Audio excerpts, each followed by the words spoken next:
there are no questions anymore about it. The Cardinals are as good as done and out of this thing in the NL Central. And John Mozeliak and company will treat it that way at the deadline, and that is the right move for them to do it. And so that leads to the question of who is going to be moved. Who will be involved in this sell-off for the Cardinals, and how different could the team look a week and a half from now as John Mozeliak looks to restructure, reorganize this roster in order to make a run at things in 2024. A more legitimate run than they were able to put together this season because, well, they just did not have the pitching. But as we know, the pitching is only going to get worse down the stretch of 2023 if you're trading away Jordan Montgomery, trading away Jack Flaherty and Jordan Hicks. So what do the Cardinals get back for those guys? I think that's critically important to figuring out what the pitching looks like for the rest of the year. But also, you're looking at internal options is the name of the game. And the Cardinals are getting one internal option back on Monday with Adam Wainwright, who has not pitched in weeks, coming right off of the IL back onto the active roster with no rehab assignment to speak of. So we'll talk about that tonight as we prepare for Adam Wainwright's return to the mound for St. Louis on Monday night out in Arizona. And we also want to talk about tonight, because this is going to be a trade deadline heavy podcast over the next few days, and really the next 8 days or so leading up to the MLB trade deadline. Willson Contreras' name, for whatever reason, floating around as a guy who could be on the trading block, according to one national baseball reporter. We'll talk about that report and dive into some analysis on what that might mean for the Cardinals, if anything, tonight on B Shape Daily. I appreciate you guys for joining me as you have been throughout the month of July. It has been a fantastic month talking Cardinals baseball. And now we get into the nitty-gritty. The trade deadline is just over a week away. The Cardinals are expected to be one of the more active teams in baseball at this deadline. Maybe not in a way that's going to help them for 2023, but the idea being that for next season, when Busch Stadium is rocking and rolling in April, that 2023 is but a blip on the radar toward John Mozeliak and the St. Louis Cardinals trying to find their way back to October success and playoff relevance. So, whether they can do it or not remains to be seen, but we'll be talking about it here on B Shape Daily and the Brenden Schaeffer St. Louis Cardinals Writer YouTube channel. I write for KMOV in St. Louis and do a daily podcast called B Shape Daily. Would love to have you subscribe to the YouTube channel to make sure you're caught up with all of our Cardinals content that will come out in the weeks ahead. Especially these next couple of weeks going to be real important as the Cardinals look to reshape their roster. It's basically phase one of a two-phase process here. The second being what John Mozeliak and company will do over the winter. Sign some free agent pitchers, perhaps. That's going to have to be part of the equation. But right now, I think you lay the foundation. You set the groundwork for what will then need to be done in the offseason where the gaps suddenly get filled in. That's what the next week to 10 days are for John Mozeliak and the St. Louis Cardinals. We'll be talking about it here on B Shape Daily. Make sure you guys are following on Spotify and Apple Podcasts, the B Shape Daily podcast, and subscribe. Click that button on the YouTube channel, hit like on this video, and comment below with what you think the Cardinals need to do during this MLB trade deadline lead up, as it's going to be hot and heavy, I think, over the next couple of weeks. Before we get out of here tonight, we'll talk about Adam Wainwright and our expectations for him coming into his next start on Monday, fresh off the IL. Has not been activated yet, but that's a move that will be expected ahead of his start, which has been announced for Monday night out in Arizona. Back on the semi-West Coast, so we'll get some late-night baseball once again back here in St. Louis. We'll talk about that before we get going, but I want to start with the Willson Contreras stuff. We could wax poetic about the Cardinals' last couple of losses. No podcast Saturday night into Sunday morning, and then again on Sunday, the Cardinals losing to the Cubs. Not a competitive game by any means on Sunday, with Jordan Montgomery struggling at Wrigley Field, which has been a commonplace situation for him. I believe his last time he pitched there wasn't all that good either. Dylan Carlson, couple of RBIs for the Cardinals. That's all they end up getting in the game. 7-2, they lose to the Cubs on Sunday. We might intersperse some information and some thoughts about the series as we go along, but I want to get right to it when it comes to trade deadline talk, because that is what is most important at this point. Willson Contreras is going to be the focus tonight. I think the plan for Monday, obviously, we'll recap Adam Wainwright's start Monday night, but I also want to talk about Paul DeJong, so be looking forward to that. A lot of Cardinals fans for years have said Cardinals should trade Paul DeJong. I don't know that it's ever been too realistic in past years, but there is, I think, a scenario where it might make sense right now, but is it something that's actually doable? We'll talk about that on Monday night's podcast, which you'll be able to hear Tuesday morning. These things tend to get recorded late at night. But I want to talk Willson Contreras now because Bob Nightingale of USA Today made some headlines over the weekend, if you can say that. But he certainly caught the attention of some Cardinals fans, I think, when he listed Willson Contreras among the Cardinals players on the trade block. Let's actually first talk about specifically what this is. A lot of people caught on to this from, I believe, Sunday morning early. Bob Nightingale posted this article at USA Today. 10 biggest questions for next week's MLB trade deadline, the name of the article. And within, he posts a couple of things relevant to Cardinals fans. Number 6 on Bob Nightingale's list, the Cardinals are suddenly starting to win after John Mozeliak announced they're selling. Will they abruptly change their mind? And the answer to that is no. And Bob agreed with that, didn't even have the luxury to know about the Cardinals' loss on Sunday before writing this. I had said going into the weekend, listen, if the Cardinals sweep the Cubs at Wrigley, you don't ignore that. You take the sign from the universe, the sign from Wrigley itself, and say, hey, maybe this means something. Maybe the Cardinals should be in this for the long haul and should reconsider their position as sellers at the deadline. But that didn't happen, folks. The Cardinals won the first game. The second game, we feel like Ron Kulpa had some culpability in making sure the Cubs got that W. But then Saturday and Sunday, just the Cardinals were not able to get the job done. Couldn't get the pitching on either day. Miles Mikolas, not great in Saturday's game. Sunday, the same thing for Jordan Montgomery. So, wasn't meant to be. Got some good offensive performances. Nolan Gorman had a nice weekend. Lars Nootbaar looking pretty solid as well. But up and down the lineup, it's just not enough when you have the pitching that the Cardinals had on Saturday, Sunday, giving up a combined 15 runs over the final 2 games there in Chicago. This Cardinals team, it's just not cut out for 2023, unfortunately. We've known that, I think, for some time in our heart of hearts. It's kind of difficult to admit, especially on the heels of a winning streak the way the Cardinals had put together, but it's just reality at this point that it's not meant to be. And so that was basically the thought process from Bob Nightingale, who said, too little, too late. The Cardinals will be looking to sell off guys like Jordan Montgomery, Jack Flaherty, Ryan Helsley, listed along with Jordan Hicks as a possibility, which with Helsley's injury, that's really tricky to me. I don't think the timing is going to work out. I would be surprised to see Helsley moved.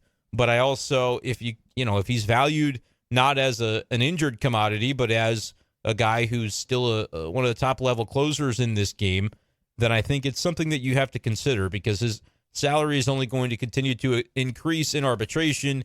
And year to year, I have long said relievers rather fickle in this game. And it makes sense to me to be able to capitalize on the value of a guy. But like I said, with the injury, Ryan Helsley's value might not be where it ought to be. And he is one guy that I would feel very comfortable if I'm a Cardinals fan with Ryan Helsley penciled into the 2024 bullpen, even at a little bit of a price increase on what his salary was this past season. But again, it'll all depend on what teams are willing to give you for the talent and the players that you have. Jordan Hicks, though, I think that's the one guy on the roster, if I was going to rank him, of all the short-term assets and the guys that you think ought to be on the move, Jordan Hicks has got to be number one with a bullet. There's nobody on this Cardinals team that has to be moved in the way that Jordan Hicks has to be moved. Because with Jordan Montgomery and Jack Flaherty, I think both should be moved. But there is this kind of inkling in the back of your mind where you say, if those guys aren't traded, you think both probably could end up being qualifying offer guys, and at the very least, you get a draft pick back. Now, that's not what the Cardinals are looking for. They have basically said the qualifying offer compensation pick is not something we're valuing at this point. We'd rather have players and prospects who are close to MLB level, because if you get a draft pick in the middle of 2024, that guy is not going to make an impact on your team until 25, 26, probably 2027 at the earliest in most cases. Even if it's a college guy, it's going to be a couple of years before you see that impact. And that's just not where the Cardinals are. They're trying to reset that window for 2024 and have that be a meaningful year in St. Louis. With Montgomery and Flaherty, though, at least you do have that. And, hey, if you give them the qualifying offer and for whatever reason they accept it, well, then you have a question answered about your 2024 rotation. I think either of those guys you'd be happy to bring back on a one-year deal. It just feels like very unlikely at this point that either would accept a qualifying offer. Maybe Flaherty would, depending on how his season unfolds, as kind of a prove it to get that ERA down and the long-term contract that he would want. Jordan Montgomery is not taking a QO, though, barring something unforeseen. But either way, to me, Jordan Hicks is the one guy you've got to make sure you trade and get value for, because he would accept a qualifying offer, I would think. Closers don't make $20 million or $21 million, whatever that qualifying offer value is going to be. That would be very unlikely to see a relief pitcher turn that down, in my opinion. So you have to make sure you get something for him, because you're not going to be able to offer him the qualifying offer knowing that he'd likely accept it, and you don't want to pay a reliever $20 million. I don't think the Cardinals should want to pay Jordan Hicks $40 million over 3 years, or whatever the contract would end up being. I think you have to let Jordan Hicks go. Let's pretend they don't figure out a way to trade him, which would be a colossal failure, not because he's not a great pitcher, not because he's not a good Cardinal, none of that. This is all business sense, Brenden, right now. I'm bringing the business side of it. You got to take the thoughts and the opinions and the feelings out of it. Relief pitchers, long-term contracts, those don't mix for the St. Louis Cardinals. It has just not gone well to pay in free agency these high-dollar relievers over the course of history. And Jordan Hicks, I think, would be an example of a guy that you could at least see, and now this may be getting a little bit out of the business and more into the evaluation part, but you can at least see how Jordan Hicks, with the up and down nature of his history with the Cardinals, might be due for some bad seasons, might have some good seasons. But when you're paying for relievers on the open market with a guy off of his best season, which right now it looks like Jordan Hicks could end up having his best season. He's a closer. He's racking up saves, and the ERA continuing to drop. He's going to be very attractive, I think, on the open market as a guy who throws 103 and has the skill set that he has. You're paying sticker price, and I don't believe that that is in the benefit of the Cardinals for any reliever, even if it's a guy that's been with the team for as long as Jordan Hicks has. I just, as a general rule, don't think you're going to benefit long-term from paying sticker price for any relief pitcher. You have to find other ways to evaluate, develop, sign relievers to deals that are not a guy coming off of his best season.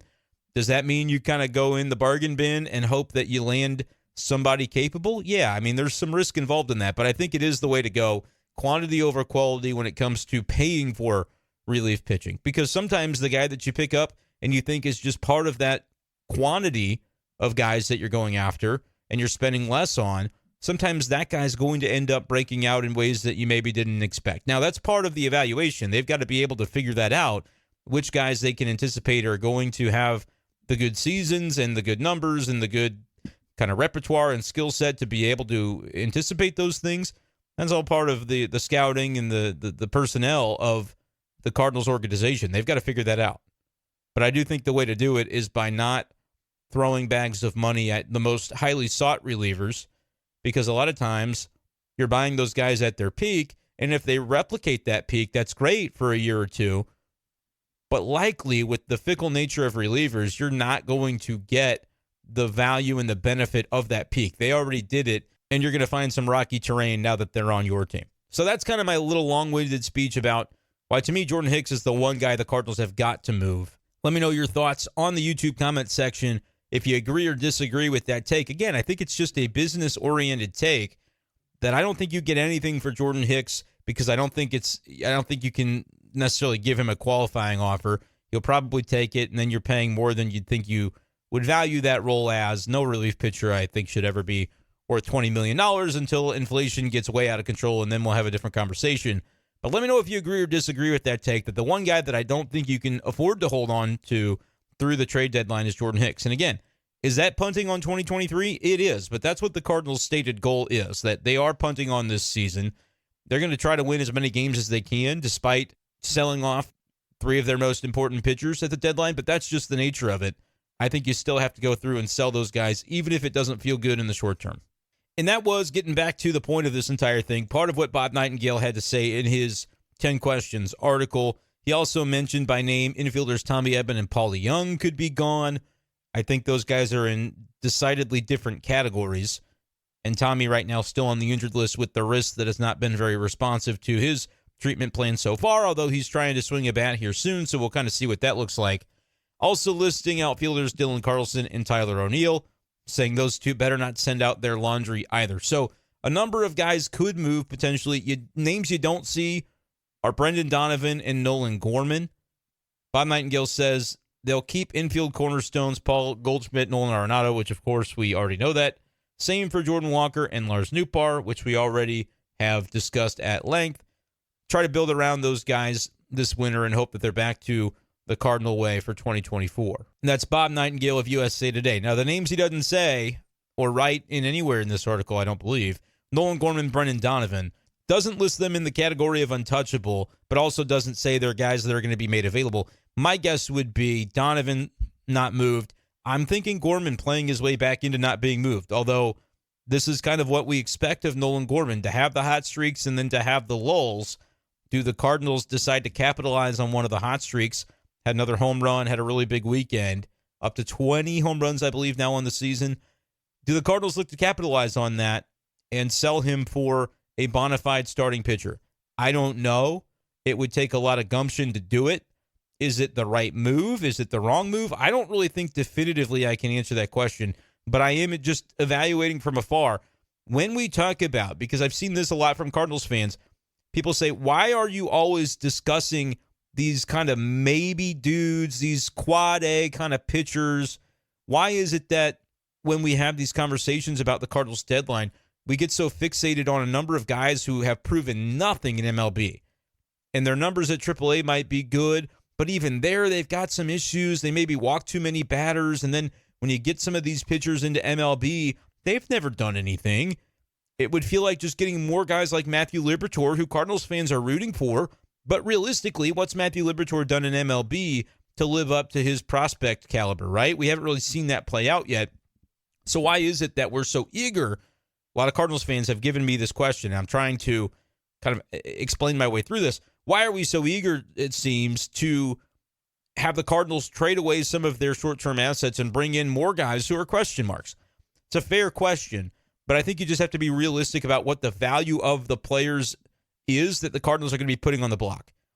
In terms of the pitching and the guys that are rentals, the reason we say rental is because any team acquiring Jordan Montgomery, Jack Flaherty, Jordan Hicks, they are renting them for 2 months, plus playoffs, whatever that ends up being. They don't get them for next year. With that in mind, none of these teams are going to give the farm for these players individually. Even if you package a starter with Jordan Hicks, I still think you got to be realistic about the return. They know it's 2 months of a guy coming into it. Where you can hit that sweet spot is a team that is in desperate need of pitching, but otherwise they have a really good roster and they're well up in the division standings.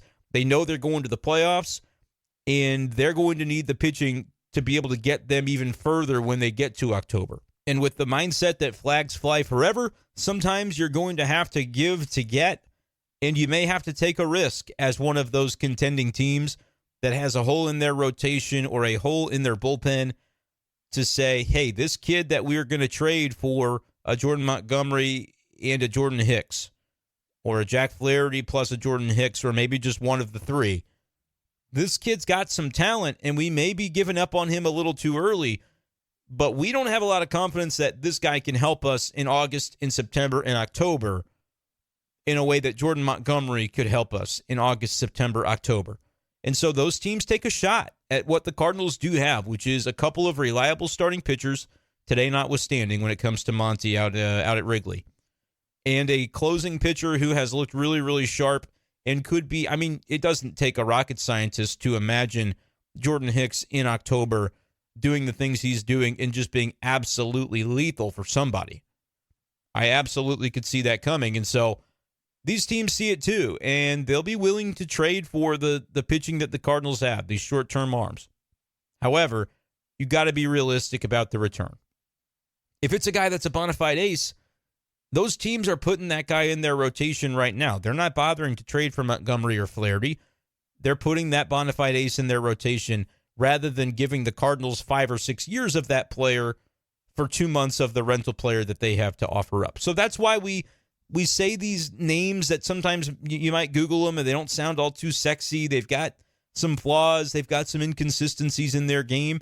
Yeah, I mean, that's the bucket the Cardinals are going to be shopping in unless they do something really creative and something that would be painful. If you're a fan of guys like Brendan Donovan or Lars Nootbaar or Nolan Gorman or even a Dylan Carlson could maybe be the type. Maybe a Tommy Edman could be the type. Again, Bob Nightingale, for as much as people like to joke about him, the guy is well regarded and has sources in the industry.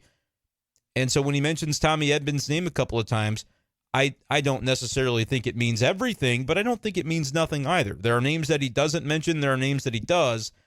And I'll tend to believe, even if you take it with a grain of salt, it's at least worth kind of keeping your eye on to say, all right, this group of position players, maybe Tommy Edman is one that if the Cardinals can strike the right deal for a bona fide pitcher or at least somebody they think is on the cusp of becoming that guy, maybe Edman is a consideration. But we don't really have a lot of intel on what other teams are going to want other than what we already expect. They're going to ask about Jordan Walker. The Cardinals are going to laugh. They're going to ask about Lars Nootbaar. The Cardinals are going to respectfully stifle a laugh and tell them no. And you may be saying, well, why are they so protective of Lars Nootbaar? That's not really the argument we're trying to get into right now. I appreciate Lars Nootbaar, and I think he's a really good player. The Cardinals are in on the guy, is all you need to know. And so for functional purposes of evaluating this trade deadline, Lars Nootbaar, his involvement is almost definitely nil. The Cardinals just aren't going to go there, which then you have to go down the list and say, are they going to go the route of Brendan Donovan? I'm going to say the injury plays into it somewhat because I just don't imagine that a team could trade for a defensive utility ace that's won a Gold Glove for his work everywhere on the diamond. Like he was the utility Gold Glover last year in the National League, but they don't know if he can throw or when he'll be able to. I'd like to think that would hamper his trade value because I don't think the Cardinals have any business trading him. And maybe they've already made up their minds they're not going to trade him, but we don't necessarily know for sure, right? You're going to hear reports, you're going to hear rumors, you're going to have to decipher the difference between the two, and you're also going to have to recognize that just because something is reported doesn't mean it's the only thing. That's just the thing that happened to get discovered by someone who could report it. It doesn't make the things we never find out about any less true. We just only are going to get the tip of the iceberg in terms of information at this trade deadline. So that's a good kind of lesson to keep in mind, that just because you don't see something doesn't mean that it's not a plausibility. It's just that maybe there's been no intel one way or the other on a given player or trade or situation. Something to keep in mind. But guys like Nolan Gorman, I think, we haven't really seen heads or tails of what the Cardinals would plan to do. I know John Mozeliak, though, and I know that it would be a very difficult trigger for him to pull to say that, hey, we've got this left-handed power bat that is literally pacing right now for 33, 35 home runs in the current season, but we'll trade him at this deadline. I mean, and he's 23 years old. I know that Nolan Gorman has got inconsistencies in his game, but I hesitate to think that John Mozeliak, in the way that he has valued talent over the years, is going to be able to pull that trigger. All the signs point to him being more willing to make the Dylan Carlson chess move. Sacrifice the pawn. Is it fair that Dylan Carlson has been relegated to pawn status? No, I don't think that it is, but I definitely could see it being the case. Or maybe he finds the right deal for somebody ready to take a shot on Tyler O'Neill. I think the Yankees make so much sense with the offense that they don't have, and as a result of leaning in on guys with just slugging ability like Giancarlo Stanton, who can't really even play the outfield effectively.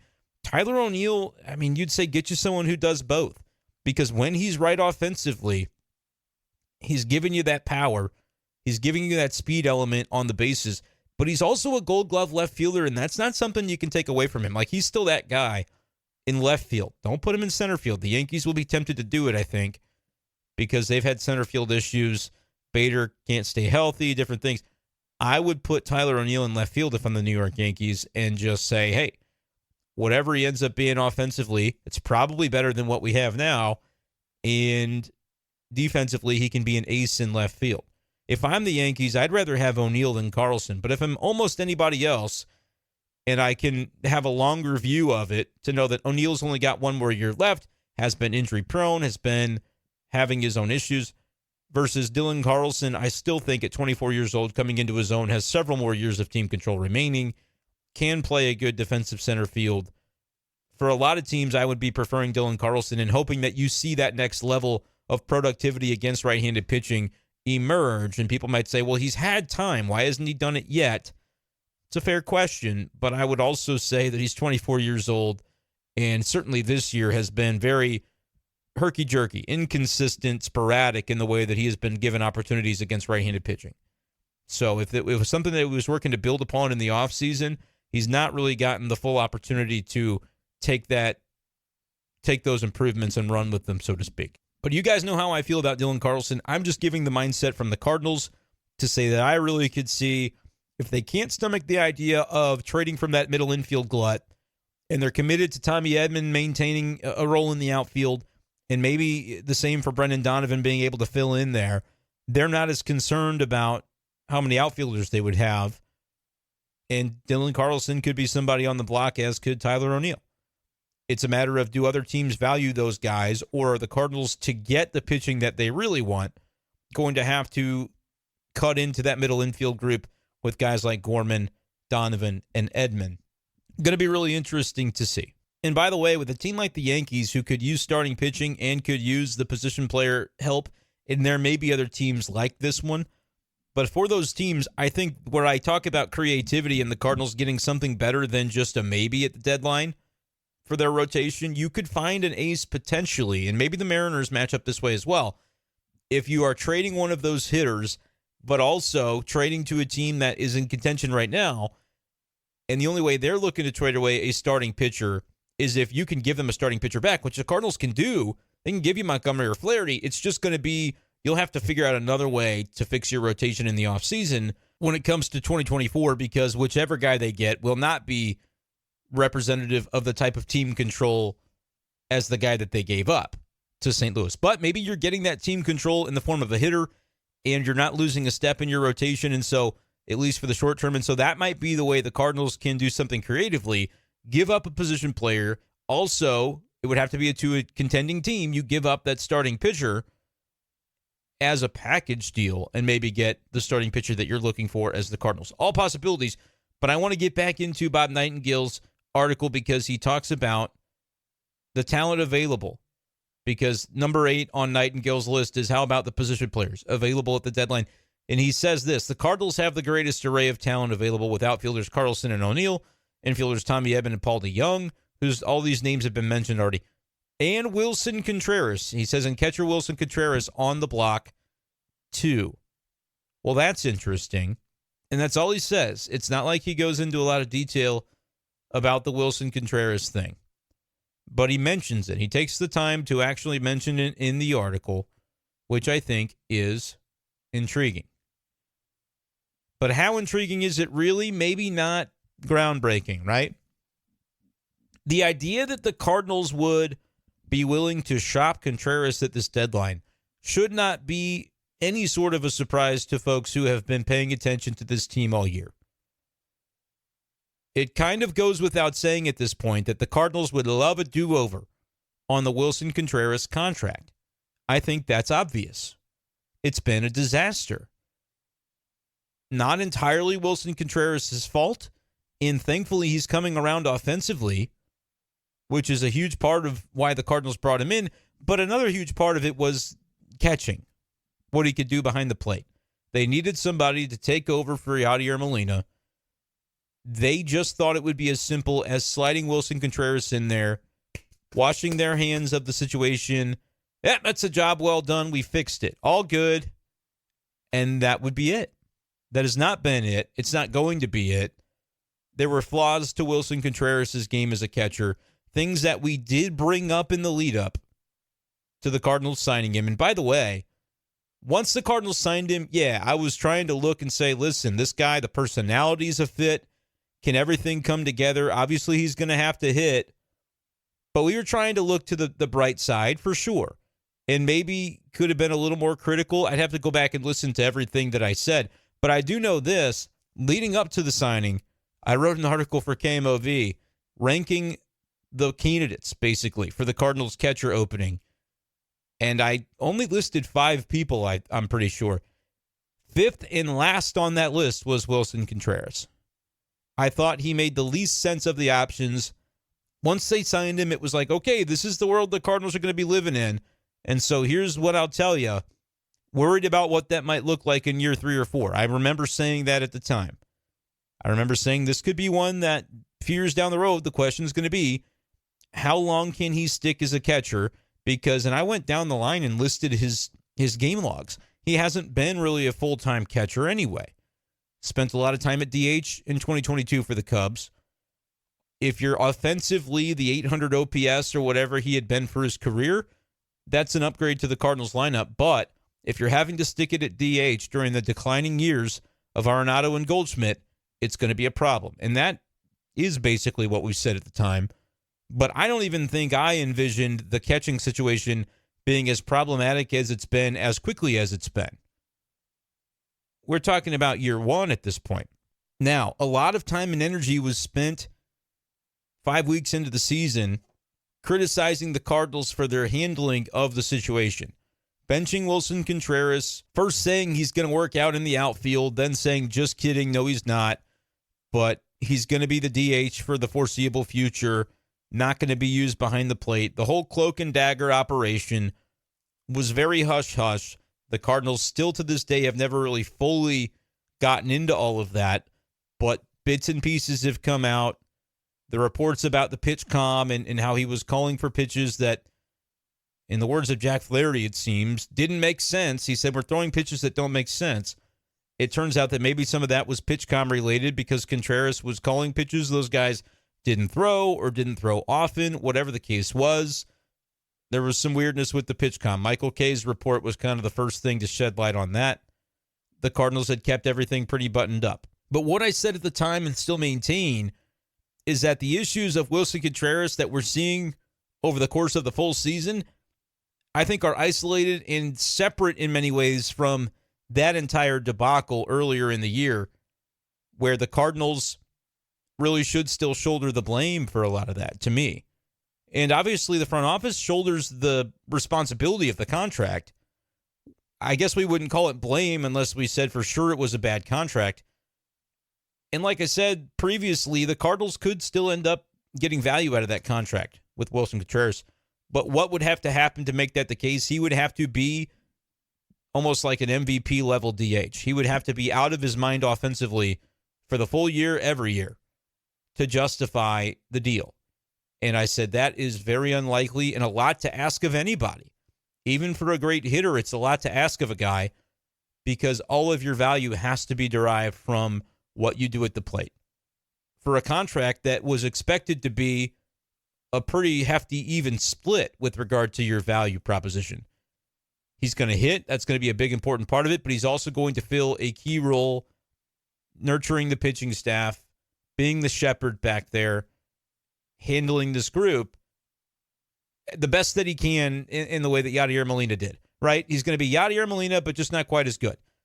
But it's night and day. I mean, it's not fair to ask a guy to be something that he really had limited exposure to what that meant and to just expect that day one he's going to come in and be that dude. And the Cardinals, we talked a lot about, really didn't know what that meant to the full extent, I don't think, because if they did, they'd have done a better job of telling Willson Contreras what those expectations are instead of having to go back over it 5 weeks into a season after you've had a full spring training.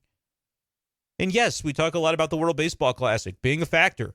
Didn't have a lot of your pitchers there. Many of those guys weren't in spring training camp for the full time because of the WBC.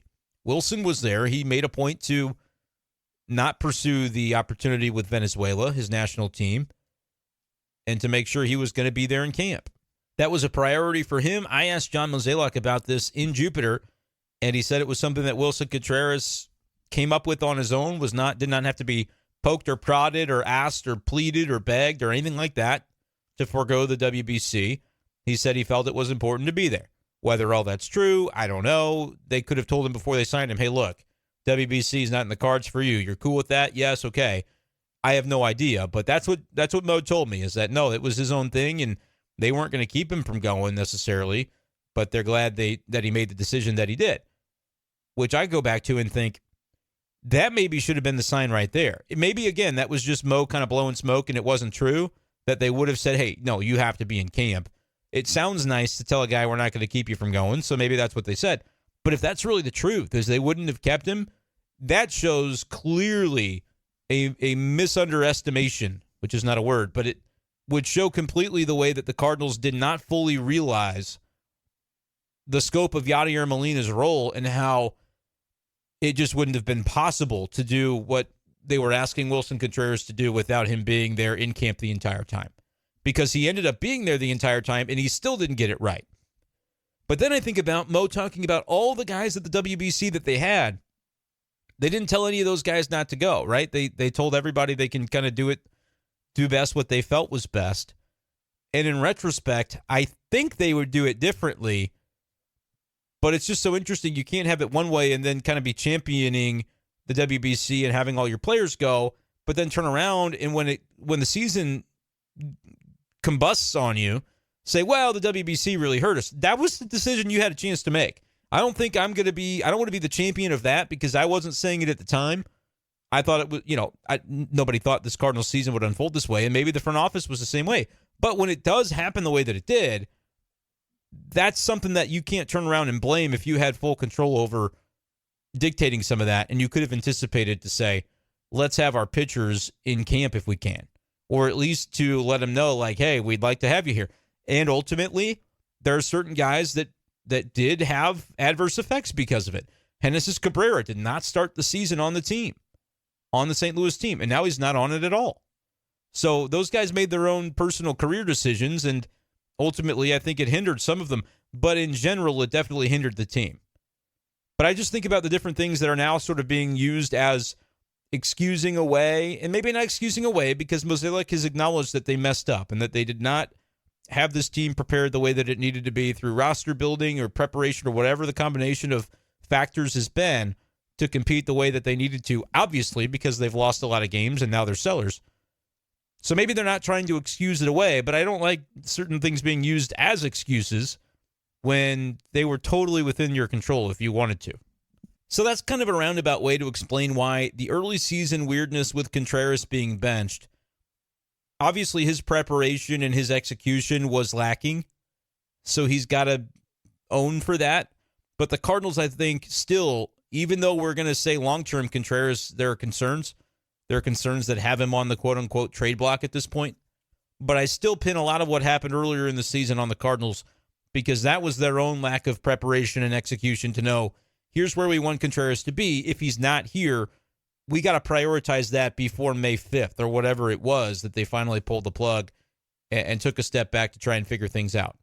Is that partially Adam Wainwright not being around, and then when he gets back, he's the one that recognizes, oh, goodness, this is not what it needs to be. We got to pause here. I don't know the ins and outs exactly of what went down, but clearly they needed to have prioritized things more quickly and been more proactive than they were, and I blame the Cardinals for that. Now, that being said, the separate issue of where Contreras is at this point, at least in the tangible stuff that you can see, it hasn't been good. And I don't know how to freaking explain it other than maybe it's the simplest explanation of that's just who he is as a catcher defensively. The Cubs knew he had these limitations and different things that hindered him behind the plate. Maybe that's just who he is. I feel like it shouldn't be that way because what I see a lot is lapses in concentration.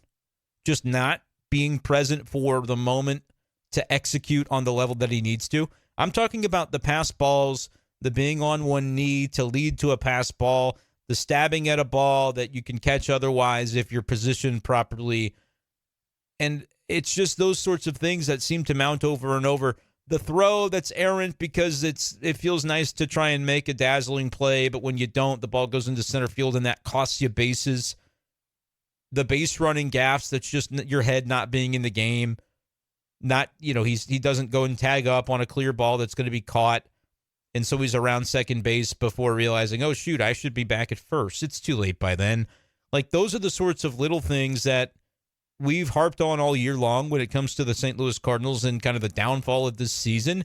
And he has, to my eyes, contributed to a lot of those, unfortunately, because I really like Willson Contreras, and I know that they have jacked with his confidence in ways that maybe might make you second guess and do some things. But a lot of the mistakes are, man, just have that confidence in yourself to get your head into that moment, and you don't make the same mistake if you're on top of those things. So it's kind of a tricky spot of, I don't want to be overly critical, because I do feel there are so many ways in which the Cardinals could have built this guy up more effectively than what they've done. At the same time, there does come a point where your performance is your performance, and I'm not talking about at the plate. I'm talking about everything else. It just has been lacking. And what's crazy about it is, at the beginning of the year, at the plate, there were struggles, and I think it's very easy to see how those would have taken place because all of this other stuff was going on, and he did not feel comfortable. He has talked about losing his confidence and never feeling as low as he felt at times this season. But when things are going well for Willson Contreras, he's still that emotional, passionate guy that can be a rallying force in your clubhouse, in your lineup. Those are positive characteristics. Those are the things that we marveled about when it came to Willson Contreras in the offseason after the signing was announced. And when we did that, we weren't just blowing smoke, guys. Those are real things. Those are real characteristics, real attributes that Willson Contreras brought to the table when they signed him, and he still does bring those things. And we're seeing at the plate, he's had a great July. Look at the numbers. He's done a great job. Now, I should mention he's dealing with the hip injury. We don't exactly know how long-term that's going to be. Maybe that would tank anything when it comes to trade deadline chatter as it pertains to Willson Contreras regardless. But I also think we're not going to see Willson Contreras dealt, is the bottom line of what I'm trying to get at here. There is a difference between Bob Nightingale or anybody writing that the Cardinals are open to trading Willson Contreras at the deadline and believing that such a deal would take place 3.5, 4 months after the Cardinals signed him to a 5-year contract worth $87.5 million. I can't fathom that he's got trade value with the way this season has gone. The way that any Willson Contreras deal, especially if it happens at the deadline, but I think even more so, not more so, but it's more realistic to see a trade in the offseason if there would be a team that could sit back and say, here's the circumstance under which adding Willson Contreras would make sense for us, and the Cardinals would be able to execute that. You're talking about the Cardinals eating a significant portion of money. And I think even though the signing just happened a number of months ago, I think the Cardinals would be willing to do it because they realize that they jumped the gun, and it's not even entirely about Willson Contreras. It's almost just as much about Ivan Herrera and just totally not seeing what they had in Ivan Herrera. I guess, like, he's looking like a very competent MLB catcher, and he's got skills offensively, and he's free. Like, he's $570,000 or whatever they've got the MLB minimum set at these days. That's Ivan Herrera for the next 3 years. And then beyond that, you're into arbitration. Like, you could have had your catcher question answered between Ivan Herrera and Andrew Knizner. And I talked about it in the offseason and said there are other options. This is why Willson Contreras is number 5 on my list out of 5 potential candidates, because you could go the Christian Vasquez route. You could go the Tucker Barnhart route. You could go the free agent catcher that costs you just a couple mil to pair with Andrew Knizner and potentially see a revival out of Ivan Herrera after they did not like what they saw from him in the cup of coffee last year. But you know what? They were used to Yadier Molina at the time, and I'll bet you Ivan Herrera at 22 years old or whatever he was last season, I'll bet you his preparation and the way he goes about his business, not as good as Yadier Molina, Hall of Famer, future Hall of Famer. Yeah, Ivan Herrera is now 23 years old. So probably 22 years old last year when he was having that cup of coffee, and the Cardinals went, oh, we don't like that. We're going to have to bring up Austin Romine to fill that role for now. And maybe Ivan Herrera took that to heart, and that's why he's gotten so much more out of his game this year, has done it offensively and has done it behind the plate. Maybe that's what it was. He just needed that kick in the pants, whatever the case might be.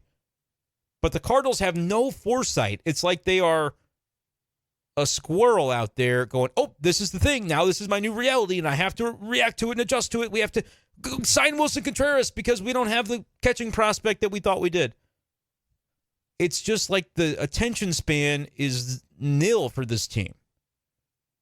They didn't have to overreact in the way that they did to this Willson Contreras thing in the offseason. And they also did not have to overreact to the negotiations with Oakland. However long they ensued, it wasn't long enough.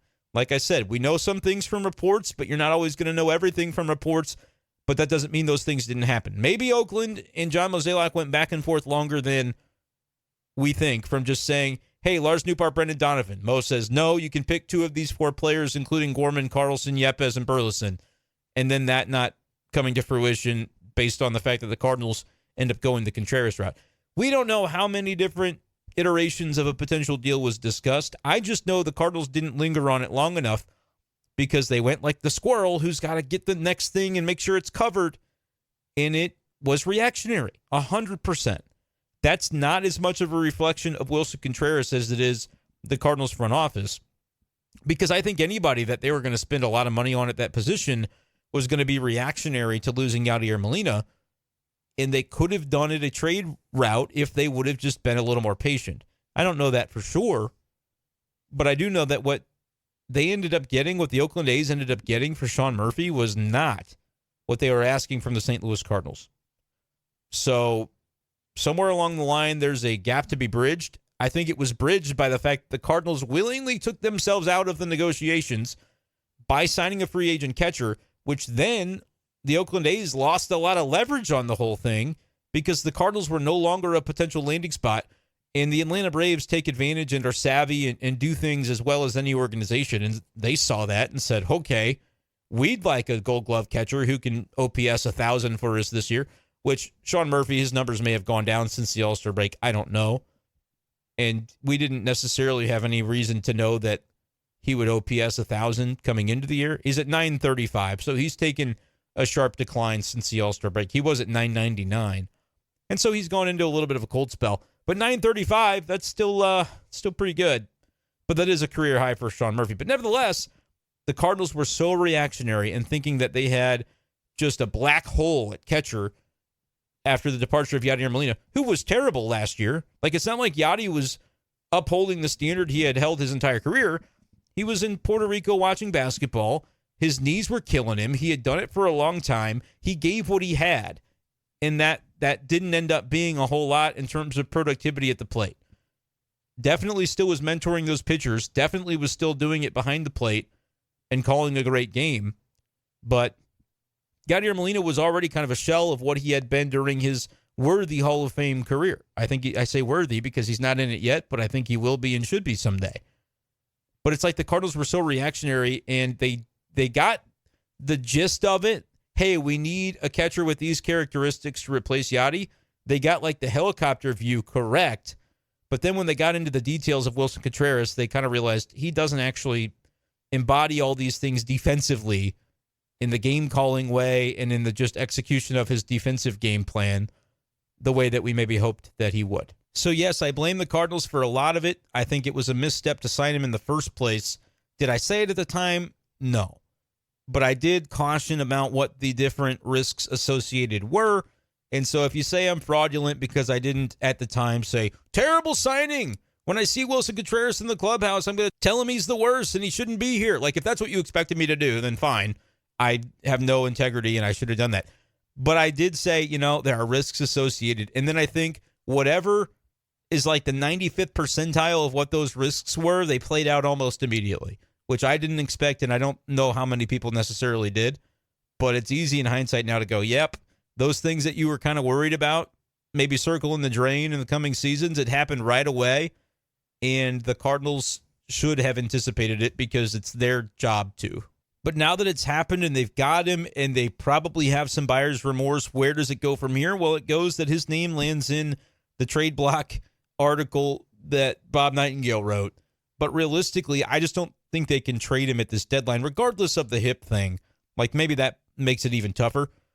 But first of all, Contreras does have a no-trade clause, and so he'd have to approve any deal. But I feel like if I'm Willson Contreras and I have already kind of been spurned by the Chicago Cubs and the way that relationship dissolved, I don't want to be somewhere that I'm not wanted. And so ultimately, I think he might be willing to waive that no-trade at some point in the future.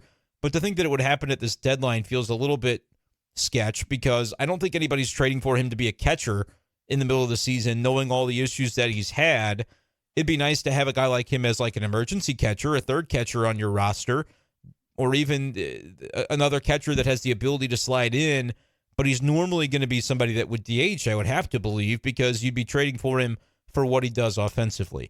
I just don't think there's a scenario out there that is going to exist at this trade deadline when it comes to Willson Contreras. But would the Cardinals explore it? Absolutely, they'd be open to it. And I think if they're going to do it eventually, it's going to have to be eating a bunch of money is the way that it would happen. Because then maybe you can sell to a team and say, look, if he makes, what does he make a year? 17 million, 17.5 million, 18 million, whatever it is. If he makes 18 million a year, but we'll pay 10 of it, and so you only owe him $8 or $9 million a season, let's say, the team that gets him, and he's basically a really solid DH and a guy that could catch if you needed to, but maybe he's not going to be your primary catcher, but he'll hit and he'll be a middle of the order bat, and he'll kill the Cardinals and the Cubs anytime he plays against them because he'll be pissed forever about the way things have gone.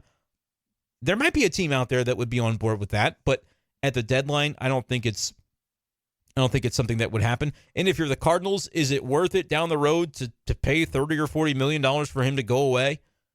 Man, that's rough for a team that always touts the idea that you got to spend money smart and that's the way you can sustain success long term.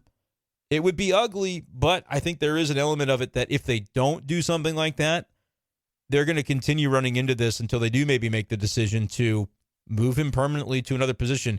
And you can't put him in the outfield because that would be, I think, a nightmare defensively. He's not like quick and athletic necessarily in that regard. You've already got Jordan Walker that you're trying to work into the outfield. I think that would be a detriment to your team in terms of your pitching staff and just everything that would go into it. So you could put him at DH, but we talked about, and this was something that I was on top of initially, as Arenado and Goldschmidt aged, you're going to devote 120 games of DH to Willson Contreras in a season. You can't do that. It's too detrimental to the team. Even if he's hitting at like an 850 OPS, I mean, you'll take that, but the fact that his flexibility would be nil in your lineup, these are the reasons the Cardinals, I think, would absolutely consider a trade, and I think they'd absolutely be willing. They'd have to pay him to go away, and you're not getting anything back. But I don't think it's insane to think that at some point they would pursue that. I do think it is far-fetched to imagine it happening at this trade deadline.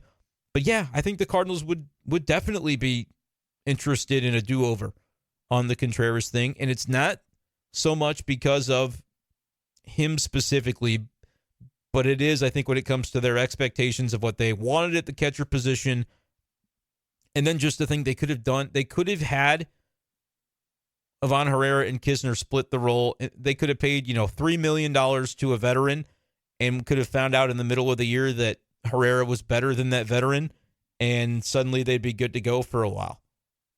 But now they're not in that situation, and their own panic and their own unwillingness to take a step back and breathe and properly evaluate the situation, I think has led to it. That's not as much about Contreras as it is anything else with their own process that I think should be questioned at this point, because when you think about player development and their ability to graduate these guys through the system and have them find success at the big league level, it's been shoddy, to say the least, in recent years.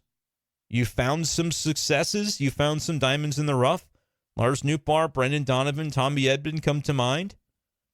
Jordan Walker is obviously at the big league level now, but it just hasn't been the treasure trove, I guess, that it used to be when it comes to the Memphis Mafia, right? You have not gotten a lot of contributions from Memphis this season. Realistically, the pipeline has kind of dried up a little bit, and the guys that you've kind of shuffled back and forth haven't been overwhelmingly impactful. Alec Burleson's been here the whole year. That would be a guy that counts because he came up and was developed, but his performance has been kind of mediocre as well. So really interesting to kind of dive into. Let me know what you think, though. I think this is some really interesting stuff when it comes to Willson Contreras. Could you see a world in which the Cardinals actually don't see the 5-year contract through with him and find him a soft landing spot within the next couple of years? I think it's certainly a possibility, but they have to kind of be careful with the direction forward, because if that's something that you would even think about entertaining and trying to pull off in the offseason, you're not trading an Andrew Kisner or an Ivan Herrera at this deadline, which I don't think they would do anyway. But you might say we're desperate to find pitching. Maybe Herrera has value to somebody. if you do that, you kind of hamstring yourself to a Contreras situation that we already figured in year 3, year 4, year 5 might be a little bit questionable as he ages, but we found already in year 1 that that's where the Cardinals are with it. So let me know what you think. Comment below on YouTube. Make sure you guys are subscribed to this channel, Brenden Schaeffer, St. Louis Cardinals writer, and like this video while you're at it. Appreciate you guys for listening. Before we get out of here, though, want to touch on Adam Wainwright, who will be pitching for the Cardinals on Monday night against the Arizona Diamondbacks. What do we expect from Waino? I'm hoping that a reasonable expectation for Wainwright in his return after getting some rest would be to get back to sort of where he was earlier in the season, where he had that stretch of going 5 innings, 5 1/3, and he'd give up 3 earned runs, 4 earned runs. But he was at least able to navigate 5 1/3 innings of a ball game and hang in there with big league hitters. Because for the last 3 outings that he had before going on the IL on July 4th was the last game that he pitched, he was not hanging in there with big league hitters. 3 innings, 7 earned runs in London, inning and 2/3, 6 earned against the Astros, and then at Miami on July 4, 3 1/3, 7 runs, 4 earned, couple of home runs. It was ugly. ERA up to 7.66. The fact that he's not going on a rehab assignment should tell you that the Cardinals, they're just trying to see what they have in him. It's winning is not a priority. You'd throw him somewhere else if you thought that it mattered, the results of the game mattered. You wouldn't just rush him right back into the rotation. You'd have him throw some innings at Memphis to see what that looks like. But the reality is the results don't matter, and it does matter to try and get Wainwright the opportunities to get to 200 wins. I mean, that might be one of the few things that Cardinals fans have to track the rest of the way. And to get him there, he's going to have to start pitching again soon, because it could take a little while if the performance does not turn around. But I always said I'm going to be optimistic about Adam Wainwright. It was ugly for those 3 starts. There was a period of time during that where I thought, yeah, you just let him run out there and see what happens. But if there was a shoulder issue that was contributing to just the flatness on all of his pitches, including the curveball, which you cannot get by as Adam Wainwright without a sharp curveball in 2023, maybe there is hope that he can turn things around and be somewhat competent in this rotation. It would be great to see Adam Wainwright just turn back the clock and be vintage for a couple of months because, first of all, you don't expect it based on what we've seen so far this year. I get it if you're skeptical. But they also could use it, right? They could use Adam Wainwright doing exactly that. They went and gritted their teeth through this bullpen kind of session every 5th day, using the bullpen day as best they could. But they could use Adam Wainwright getting back out there because we know that Jordan Montgomery, Jack Flaherty likely gone within the next couple of weeks, and it's not going to look pretty what they leave behind. So if Adam Wainwright can fill one of those spots and do so effectively, which just means get through 5 or 6 innings a night, almost regardless of whether it's 1, 2 runs or it's more like 3, 4, 5 runs.